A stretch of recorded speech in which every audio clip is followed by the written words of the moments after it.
today's video, magpa-fried rice ako.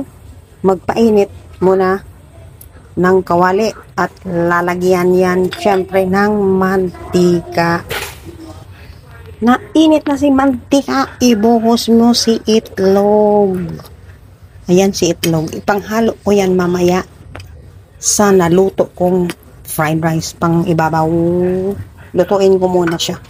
So, ayan, naluto na. I-set aside mo yan. Pero yung itlog na yan, tinimplahan ko yan ng asin. O, sakyanin ang asin namin kay Himalayan. Ang asin namin, kulay pink. Okay. Ayan o, kinain ko muna siya dito para hiwalayin muna. Pinuhos ko na si bawang. Pang last luto na lang yung bawang ko. Ayan, si bawang at si beef. Nilagay ko na. Lutuin mo muna yan. Yung beef, yan, karning beef, minamarinate ko ng oyster sauce, soy sauce, konting cornstarch, konting asukal. Yun. Klaro. Idagdag na natin ang gulay. Ayan, ibuhos natin yung gulay. Gulay yan, gulay. Para magkukulay ang iyong binutong fried rice, lagyan mo ng gulay. Kahit anong gulay, isaksak mo dyan sa fried rice, ihalo mo lang. Ayan pa yung gulay green. Dagdag mo ng kulay luntian para maganda ang kulay ng iyong fried rice. May kulay green, may kulay puti. May kulay ng karning baka at syempre yung kulay ng itlog. So, kumpleto ang kulay ng iyong pagkain. Kasi, pag makulay daw ang iyong pagkain, ay nandan makikita mo yung sustansya na iba't iba. Kasi, ang sustansya daw ay nagmumula sa iba't ibang kulay. Ayan. Ayan mo siya maluto. Lutuin natin ang gusto at ihahalo natin yung kanin. So, ready na siya para ihalo natin yung kanin. O, ayan o.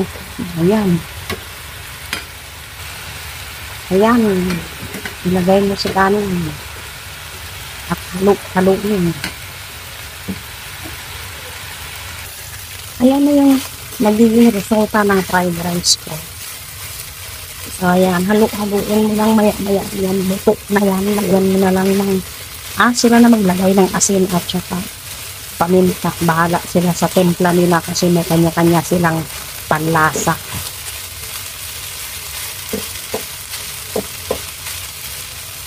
Ayan, makikita mo yung kulay ng gulay, kulay luntian. Ayan natin maluto. Ayan, naluto na yan. Lilipat na natin yan sa pinggan. Tiyarang! Ayan na sa pinggan. Ilagay natin si itlog. Yan. Ganun lang ang itlog nilagay. Bahala sila mag-pick up sa itlog. So, ganyan lang. Okay? So, isi-serve ko na yan. Para let's eat na mga guys. Masarap yan. Lagyan nyo ng paminta. Lagyan nyo ng asin. Bahala kayo sa templa nyo.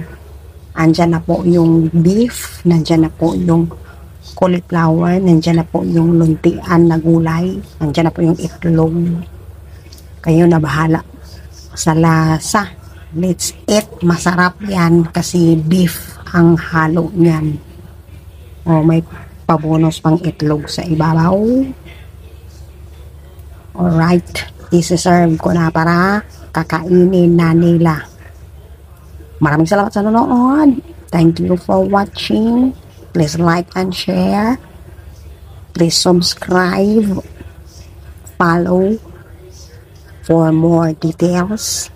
At masusubaybayan nyo ang aking mga sumusunod pang mga uploads, videos, and photos. Bye-bye. Maraming salamat. Till my next video.